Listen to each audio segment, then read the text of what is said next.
Agency owners have a ton to think about every single day, from serving clients to growing the business, leading the team, et cetera, et cetera. Then there's the back office grind. Things like reconciling commissions, payroll, tax prep, HR compliance, blah, blah, blah. It's all necessary, but incredibly time consuming. That's where our friends and partners over at Agency Point come in to help. Agency Point specializes in all the details agencies can't afford to ignore: accounting, tax, HR, and legal. They can even handle commission reconciliation so that nothing slips through the cracks. And if you've heard us talk, you know that this is one of the most important things that agencies must do. By managing the back office essentials, they free up agency leaders and their leadership team to focus on strategy, growth, and clients. An agency that works with them told us, Agency Point gave me back 10 hours a week. And now I spend that time building my business, knowing the foundation is solid. If you're looking for a trusted partner who can help lighten the load without competing for your strategy seat, check out Agency Point. I was even able to find a tremendous sense of purpose, which is something that I had a lot of in the previous life, that helped motivate me and inspire me to want to be the best mortgage loan officer that I could be. And it ended up being a really beautiful experience.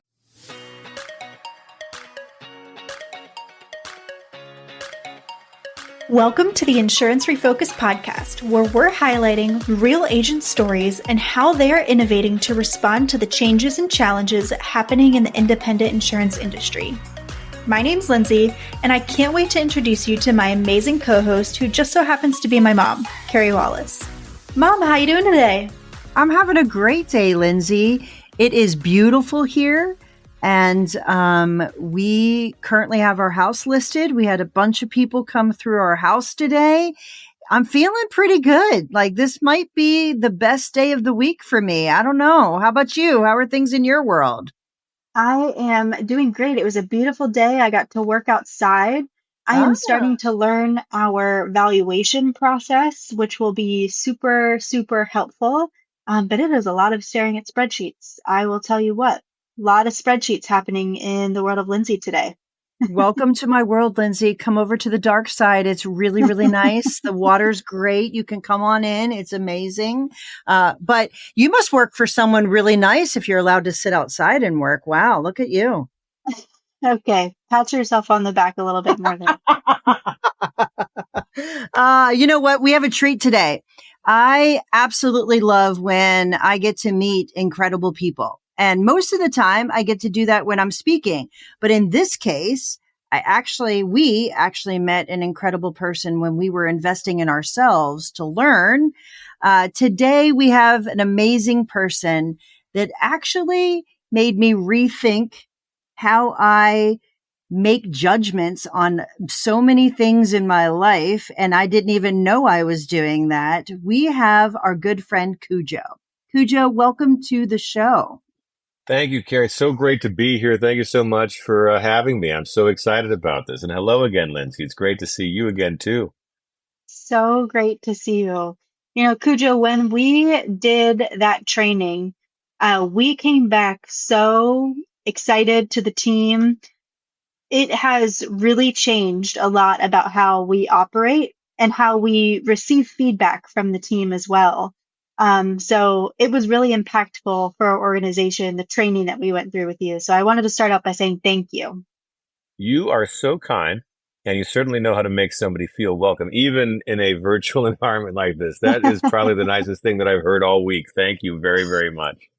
So, Cujo, we're not being very kind to our listeners, though, because they have no idea what we're talking about. So why don't you do me a favor and introduce yourself, tell people who you are. Why are we calling you Cujo? What does that mean? And what training are we talking about? And then I'd like to jump into you as an entrepreneur, because so many people listening are entrepreneurs. So please tell us who you are, my friend. Great. Well, we'll begin with had really mean parents. I mean, who would name their child Cujo? You just got to ask yourself, like, what was going on with Mr. and Mrs. Teschner? No, I kid. I had great parents. I'm an ex-fighter pilot. I used to fly F-15s and F-22s. I got the chance to experience some amazing things in a career that made it all the way to the rank of full bird colonel. I spent 20 years on active duty. I got to graduate from the United States Air Force Academy, which was an ambition of mine since I was a wee little lad. And actually, I got to live my childhood dream. So many people, they say, thank you for your service. It's hard for me to accept that because I've wanted to do what I got to do since I walked out of Star Wars in 1977. And I said, I want to be Luke Skywalker. So I got a chance to do all of that. And so I'm very, very fortunate, man, very blessed. And in the midst of learning how to fly, fight, and win, and specifically as my responsibilities took me to the Air Force Fighter Weapons School, and I was placed in charge of the Air Force accountability system, the way that we debrief, I realized that this thing that I was taught, a reformulation of how it is we practice accountability, done in the non-weaponized way that harnesses it to help a team to learn, was probably the biggest gift that I was given amongst all the gifts that I was given in the United States Air Force. And so I made a note back in 2004 when I was teaching at our fighter weapons school that someday I would teach the same stuff in business. And that's what brought us together. I got the opportunity to teach this whole concept of positive forward-focused accountability in a, 2 half-day sessions. And that's one of the most amazing experiences that I have in my life now, is teaching how it is we build high-performance teams in the military. And that's what brought us together. Was that okay, Carrie? Is that a good summary? That's perfect. Absolutely perfect. But you said something really important when you were introducing yourself. You said, I always knew I wanted to be Luke Skywalker, and I got to become that. So I want to talk about that for just a minute, because many people, they have these amazing careers, and it becomes who they are. It's something they've dreamt about. It's something they made happen.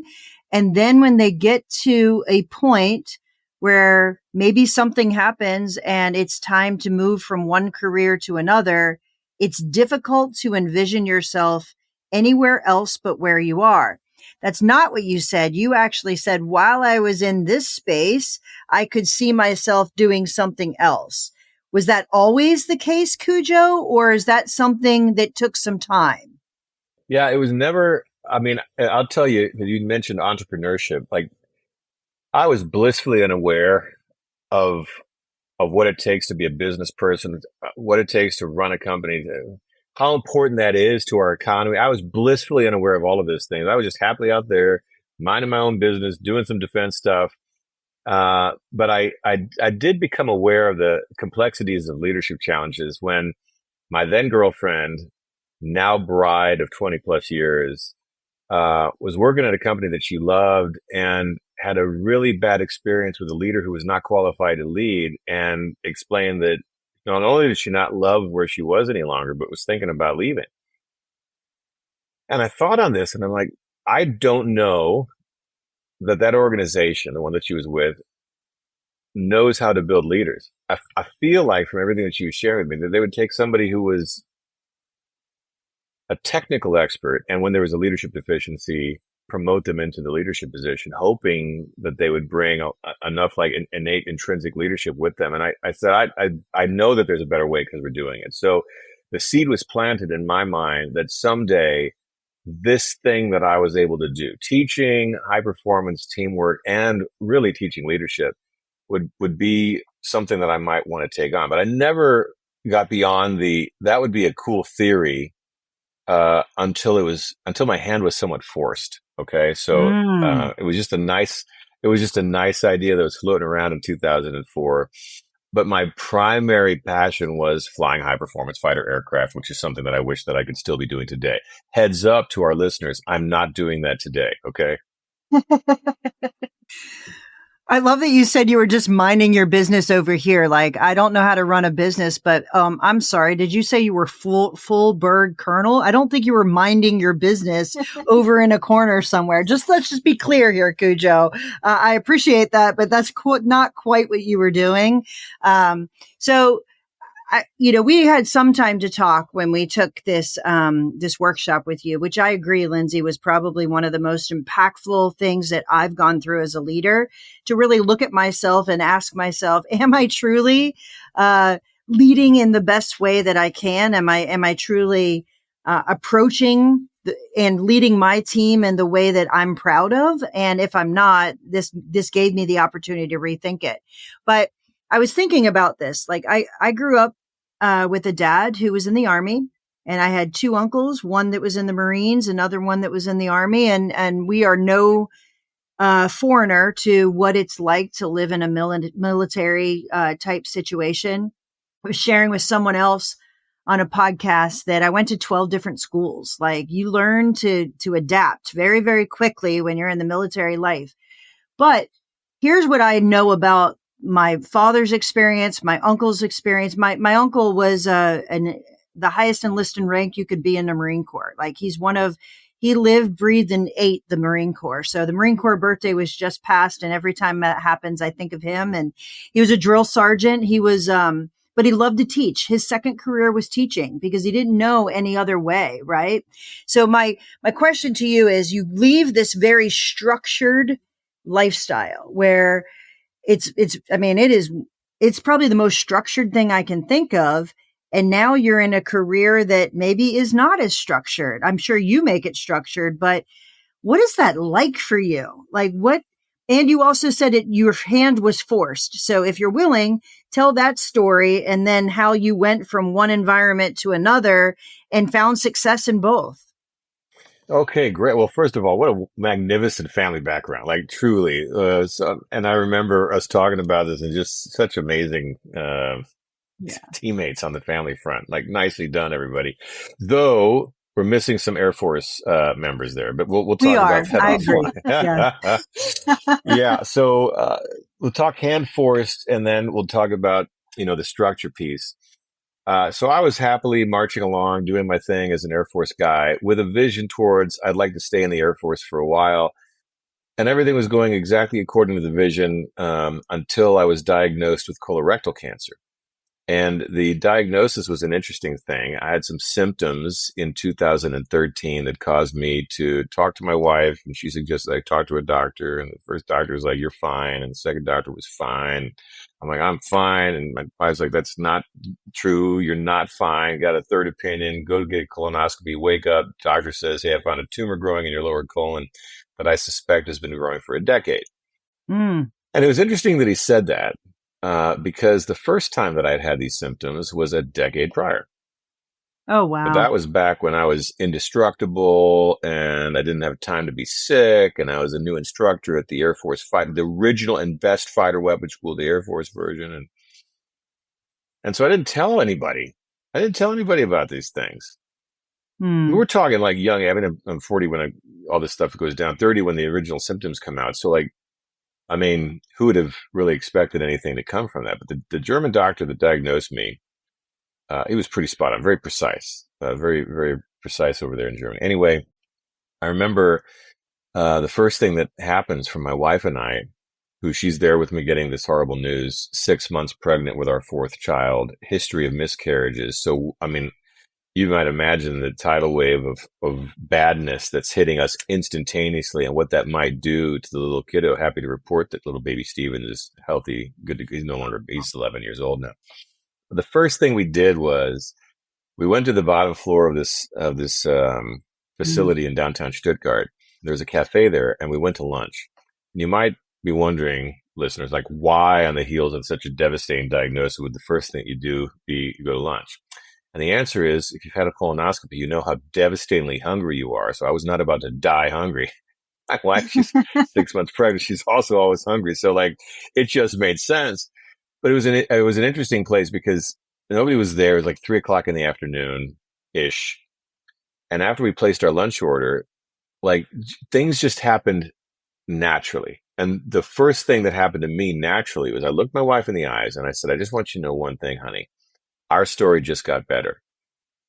And that wasn't driven by any sort of forecasting that someday I'd be on your podcast. It wasn't driven by, hey, this would be a neat thing to write into the, whatever someday. Like it was it was driven by, I come from a world where nothing ever goes according to plan. Like when you're flying airplanes, guarantee you the weather's going to be different. The tanker's not going to have enough gas. Somebody gets lost. The thing doesn't happen. The Navy can't take off. Like any number of things are going to happen, but the mission still has to happen. Like you still got to take the fight forward. And so we got into the habit in that world of embracing the disruptions because we knew that by overcoming all of that, the story that we were going to tell at the bar on Friday was going to be so much better than if it had gone according to plan. So I was inculcated with this. It's part warrior mentality, part just acceptance of the reality of the world in which we are. And it came to the forefront when we really needed it. Both my wife and I needed that conversation because she immediately responded with, I agree. And she was just as uncertain about the future as I was. But it was one of those where we decided we're going to choose our mentality. We're going to choose the mindset into which we go into this battle. It was a wonderful thing. Like it was a horrible battle. It was a miserable experience. It was very, very painful. The story gets a lot worse before it gets better. And it was also one of the worst times to make decisions about one's future and career. And while the Air Force was very accommodating and was willing to help me and give me jobs where I could, I mean, they basically said you could do whatever you want to. I said, I'm going to leave, which was the dumbest decision that I've ever made in my life. And I've made some bad ones. Turning down what would have been a much smoother flight path into career number 2. So I just shut that down. I took a demotion on my retirement. I'm a lieutenant colonel retired because I didn't serve 3 years in the final rank. We fall back to St. Louis, Missouri with an eye towards if I die early, at least we've got family there. And it was not me. None of the decision making was very rational. And in short order, I go from being somebody who had something that I could be proud of, to I'm trying to figure out how to provide for my family. And I eventually become a mortgage loan officer, trying to convince people over the phone to trust me with all of their financial history and everything. 100% commission salesperson who doesn't know that there's a T in mortgage. Okay. I have to be corrected on that. Yeah, I mean, I kid a little bit, but I mean, it was like one of those, I have no concept of anything that I'm doing. And it was probably the most epically horrible transition from one career into another that I could conceive of. It was miserable. And on top of it, I'm trapped in a bathroom all the time because I'm missing my lower colon and my body is not functioning properly. That's the whole reason why I'm not flying any longer. And so it was very, very difficult. And yet what I found was that by relying on what it was that I was taught in the military, I was able to create the structures that allowed me to navigate this thing effectively to the point where even in the mortgage lending space, where I had zero comfort, zero familiarity, zero understanding, and I was just praying that somebody would trust me and do business with me. I was even able to find a tremendous sense of purpose, which is something that I had a lot of in the previous life, that helped motivate me and inspire me to want to be the best mortgage loan officer that I could be. And it ended up being a really beautiful experience. And I got to talk more about it if that's interesting to you. But I will just tell you, the only thing that I knew to do was to leverage what it was that I was trained to do in this new version of myself world. And it served me exceptionally well, exceptionally well. Yeah, I would love to dive deep into that because of course what you're doing now has to be incredibly rewarding, right? You are helping people blossom as leaders and flourish in their careers, but a mortgage loan officer, right? Like that is such a 180 from fighter pilot or what you're doing right now. Like the three could not get possibly further away from each other at all. So when you say you found a piece of,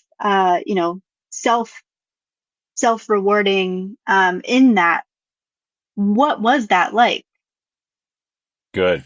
I'm glad that we're going here. So I have a mentor who will remain nameless. Okay. And one of the things that my mentor has told me is what you had in the military cannot be replicated in the world of civilian business. And specifically this idea of having a deep passion and tied to a purpose that's really compelling, like that exists in life or death, defend the nation against all enemies, foreign and domestic world. It does not exist in the world of civilian business. And I've never bought into that. And I mean, I saw Simon Sinek's TEDx talk a million years ago, and I felt like he was onto something there. But then I got a chance to actually live it. Okay, so here's the way that I would describe life in the early companies. And I was in a couple of companies, and the mortgage lending one was just typical of this. Hey, we're a sales organization. Let's go out there and sell. If we hit our sales targets, we're going to go on a trip. If we go on more trips, we're going to have more fun.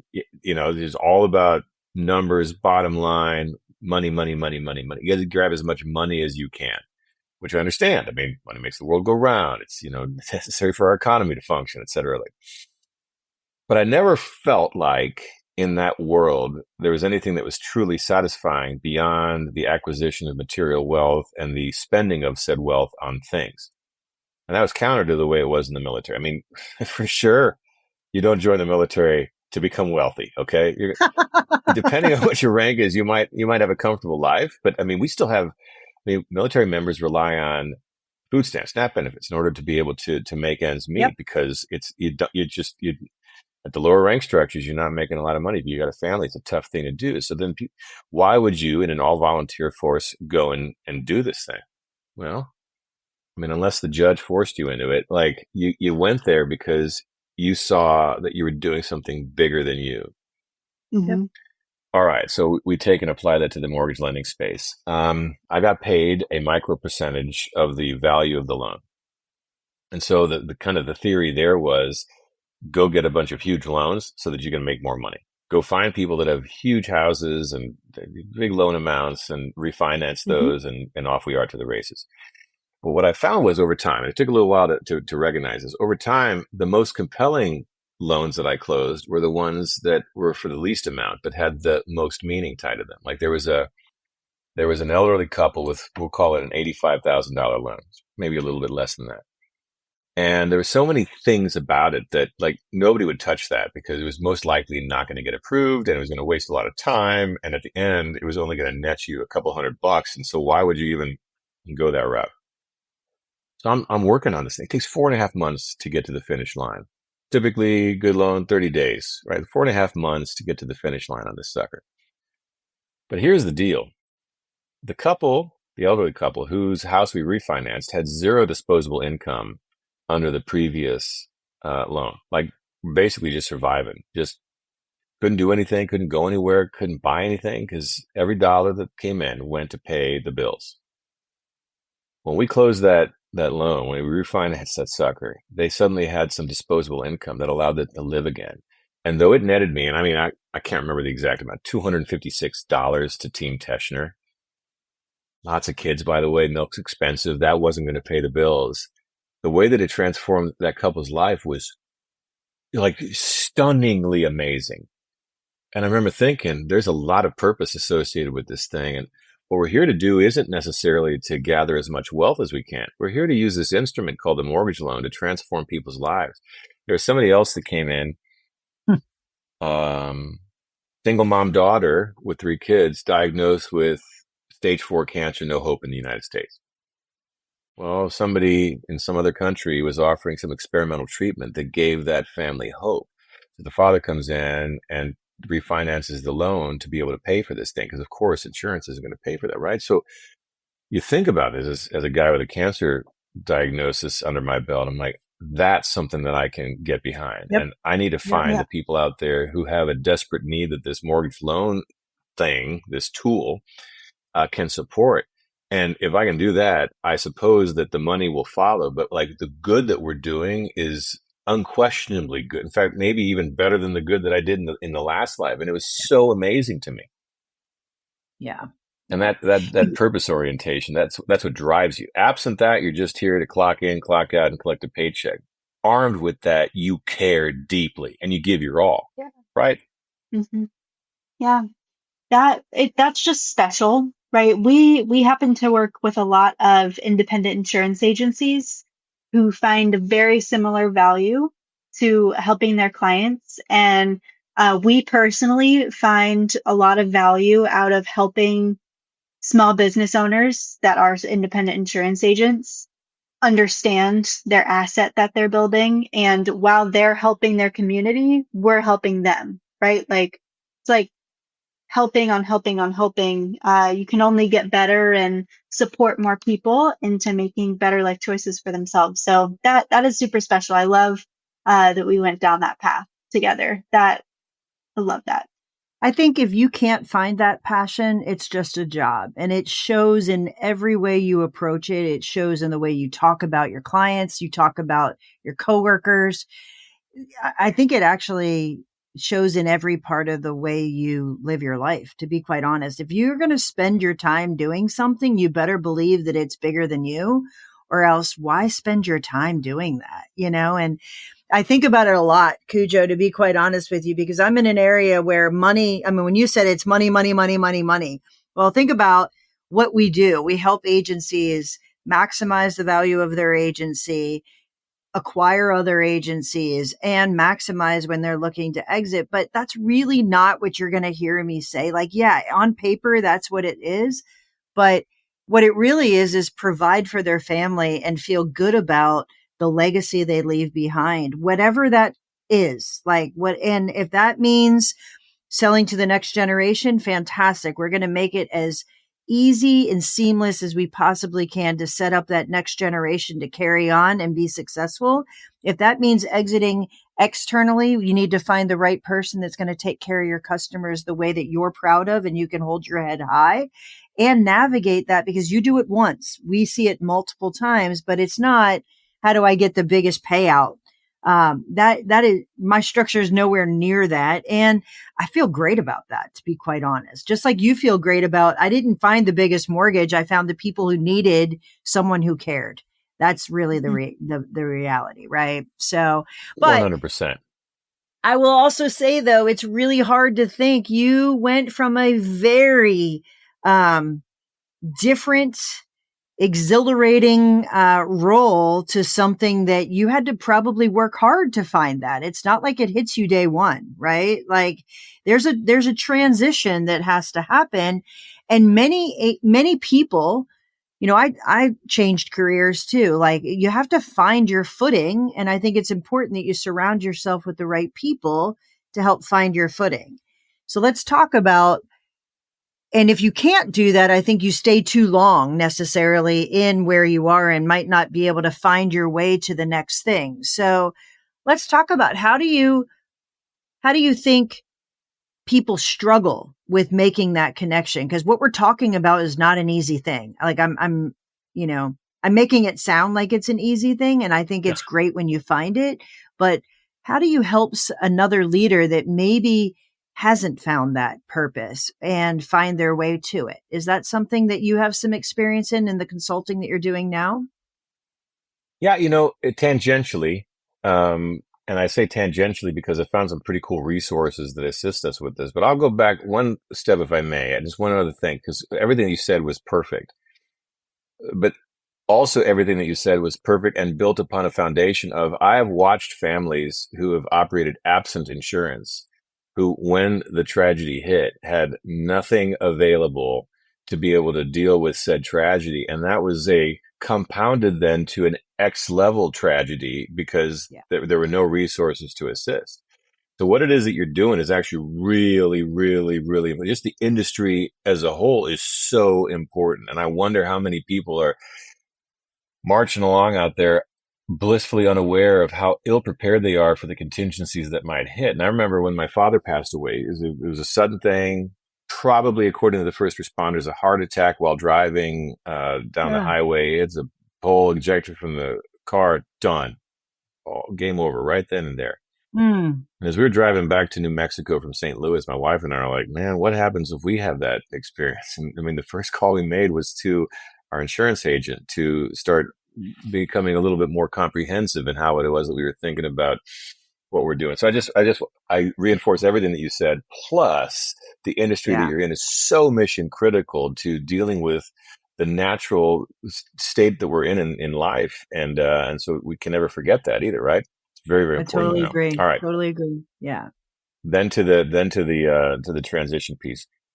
I was told when I was preparing to leave headquarters U.S. European Command, which was my final assignment in downtown Stuttgart, Germany, by a person that I really respected, a retiree, had the same kind of background that I did, weapons school graduate, etc. He's like, hey, just so you know, Cuj, you're going to have 3 jobs before you find the final fit. Like now that you're retired, you're going to go through all this evolution, and then you're going to finally be where you're at. And I'm like, different generations. So I was very respectful. Oh, thank you very much. I appreciate that, sir. I said, but on the inside, I'm like, you must be an idiot. It's like, if you don't know what you want to do in life, then and I totally scoffed him. Okay. On the inside, we're very, very nice and respectful. Good. So 3 jobs later, I realized like he knew what he was talking about. It took a minute. Okay. It took a minute. And, I think that maybe part of it, like it's you don't have to hit a home run on the first thing that you do. Like I think some part of this is the exploratory process of trying to figure out who you are and where it is that you belong. In my case, had the additional disruption of my body didn't function properly. None of the things that I was trained to do in terms of flying airplanes and following my passion were even remotely available to me. So I was a real definite fish out of water. But I did have that experience in 2004 of me saying, I bet you what we're teaching here at the Fighter Weapons School should be taught someplace else. And I suppose I was kind of biding my time until my body was functional enough to be able to go out there and take a risk on this. But I want you to know this. So initially I joined a startup that never started, became a mortgage loan officer. And eventually I got to the point where I felt like if I didn't go out there and take this huge risk and try to force my body to do things that it was incapable of doing, just unfortunately incapable of doing, that I'd be trapped in a world of a dysfunctional body and not being me for the rest of my life. So I didn't want to do that. And so I told my bride, who's my best friend and also the best wingman that I've ever had, that I think it's time to go take this huge mega risk with 4 little children and a mortgage. And she supported me. Okay. And the strategy was, let's go borrow some money. Let's go put all of our chips on the table. Let me go out there, schlep my stuff around and start giving pre-presentations about what it is that I do and see if anybody buys. And we had 6 months of runway to get this thing going. Would I recommend to any of your listeners that they take that approach? No. In fact, that's one of the dumbest approaches that one could take. Did it end up working for us? Yes. Okay, why? I don't know. Part of it was I applied my own methodologies, the structure that I was taught, the tools that I was gifted by the Air Force to learn as fast as I could in the midst of all of that, to figure out how to make it work. And secondly, I come from a high risk, high reward background. Like flying high performance aircraft, it could kill you. I've got friends who died doing it. I have plenty of friends who died in training accidents because it's a really dangerous thing. I happened to fall in love with that high risk, high reward world. And so I was used to it. What I found was by entering back into it by way of entrepreneurship, I was me again. And my wife saw it. My kiddos saw it.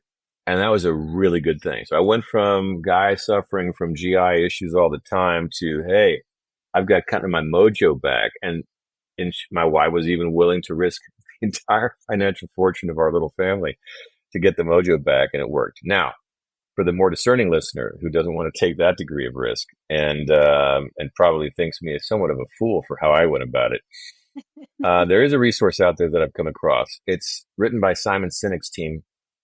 And Simon Sinek, of course, did the Golden Circle TEDx talk from 1 million years ago with like umpteen trillion views now. But it's called Find Your Why. And it's a great resource. It just walks you through organizationally at the team level, but also individually, like what is your purpose? And I think a lot of people are misaligned on that. Like they never thought about it that way before. They're very practical, functional. They need to get a job. I need to go work someplace. I need to go do something. And so they kind of fall into whatever it is that's the something, and it may not be the right thing. I knew as a little boy, I was going to be a fighter pilot. Nobody's going to stop me from that. When that was taken away from me, I had a momentary disruption. But I knew that a fighter pilot is a teacher first and foremost. And when I figured out that I could indeed teach the principles that I was teaching at the Fighter Weapons School and Business, I came into my own again, and I'm squarely back to me. So I always kind of know what my purpose was, and I've had multiple different ways of living it. I think for everybody, there's probably some value in starting with purpose, which interestingly enough is the second time that we're talking about that. in today's session. It also was a core of the session that we talked about where we met initially, and there's a reason for that. Yeah, Yeah. I would agree. Well, here's what I'll say to you. First of all, I could speak to you all day, every day, and never learn enough, to be quite honest with you. But the whole time you're talking, as you were wrapping that up, I was thinking to myself, man, your story definitely got more interesting, didn't it? 100%. 1,000,000,000%. Oh my gosh, yes. And in fact, to the point where, though I used to think of myself, I mean, I used to define myself as like, I exist to fly fighter aircraft. I am on this earth to be a fighter pilot. I no longer believe that. I think that I was a fighter pilot to do the things that I'm doing now. And what I found as we've debriefed our own cancer journey, one that I actually claim responsibility for, and I allowed myself to get to the point where I was as sick as I was. Though I wouldn't have written the story the way that it unfolded, I would not go back and rewrite it now. If I had the chance to rewind the tapes and relive this thing differently, I'd probably keep it exactly as it is because so much good has come from it. I mean, we intersected Amen. specifically because of how good life became after cancer and the great things that I got a chance to do. What a gift this is. We're here today because of that. And Absolutely. the other piece of this, and I don't often talk about this, but I think it's worth mentioning here with you, especially because, Lindsay, you're here with your mom. Mom, you're here with your daughter. One of the things we got the opportunity, my wife and I did in the midst of our cancer journey was to try to model how best to handle a huge disruption like your dad's almost going to die. And we tried to be positive throughout. We tried to really evidence love for one another. We tried to be very optimistic about everything. We really did not go down any dark paths. And the way that I would describe that journey was hopefully great lessons for our 4 children at the time who got to, actually 3 who got to really experience it. Stephen was the aftershock of that whole thing.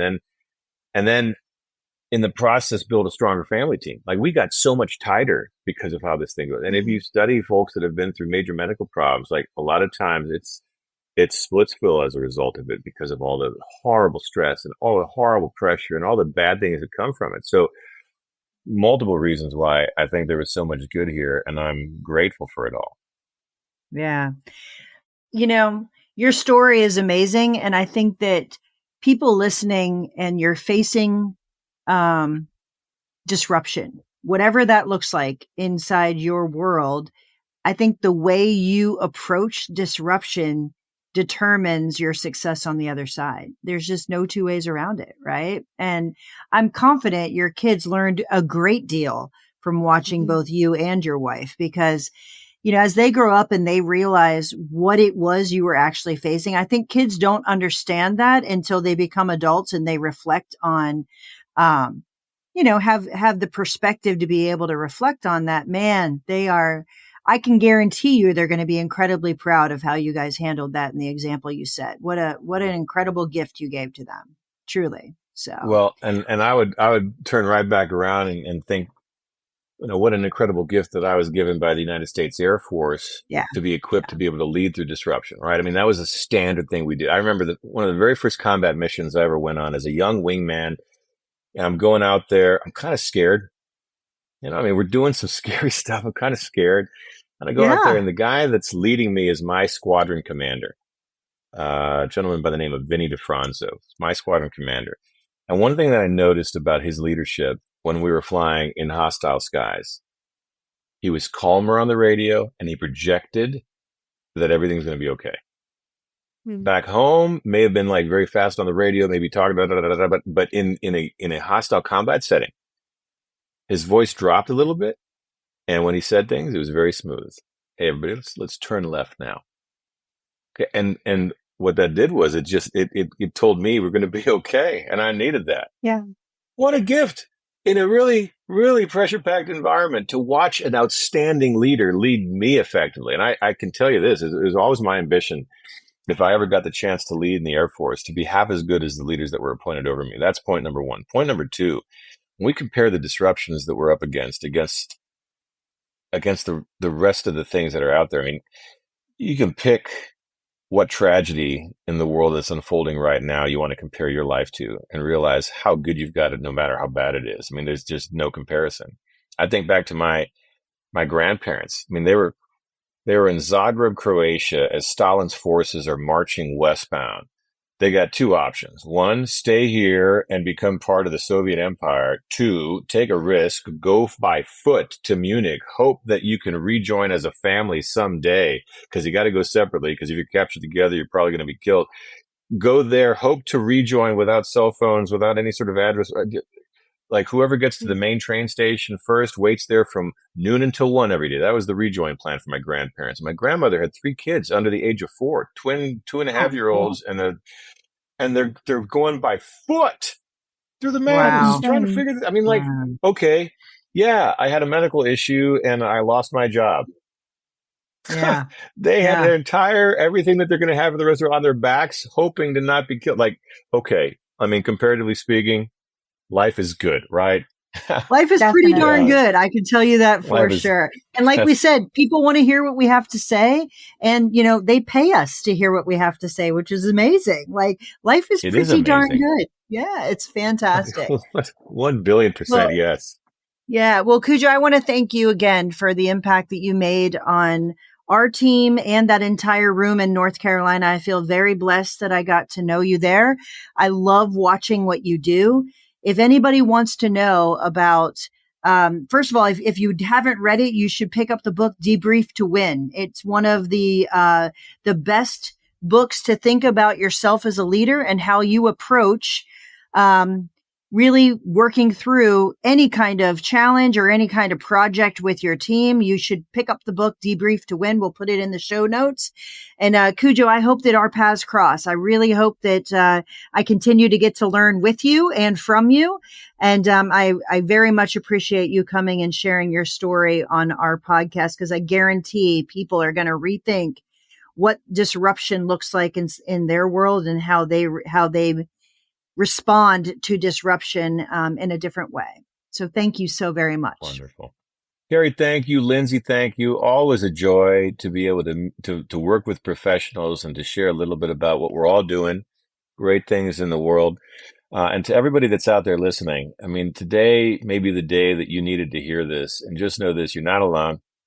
Whatever your struggles are, you're not alone, and somebody has been in a worse situation and they've managed to get themselves out of that into a much better place. Living testimony to that, and a little bit of grit, a little bit of determination, a little bit of, hey, I'm not going to cave into the negativity, but I'm actually going to embrace this and realize the story is in the process of getting better. Just remember that it's true if you're willing to make it that way. Absolutely. Thanks so much, Cujo. Thanks so much for tuning in to the Insurance Refocused podcast. If you enjoyed the episode, please be sure to hit subscribe and leave us a review so you'll never miss us. Want to learn more about how Agency Focus can help you grow your agency? Head to agency-focus.com or email Carrie directly at carrie@agency-focus.com. If you need to get in touch with me, feel free to shoot me an email at lindsay@agency-focus.com. Thanks so much for tuning in. We'll see you next week.